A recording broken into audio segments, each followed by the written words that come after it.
demons love to come and slay somebody that's in ministry? I remember one time a prophet visited our church, and he he was so mad. He said, no demon gonna come and take people on the staff out. He said, what does that say? I was like, whoa. I mean, he was mad.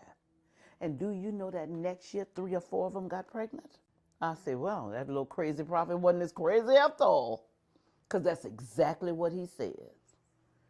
He said, yeah, he said, demons love to come and get the core. I was like, whoa. Yes. Interesting, isn't it? Rooting out all soul ties and attachments to soul ties. If you come and get in the fold and begin to do the work of the ministry and ministering to the masses and have open soul ties that have not been cut off, do you know those people will show up at the ministry?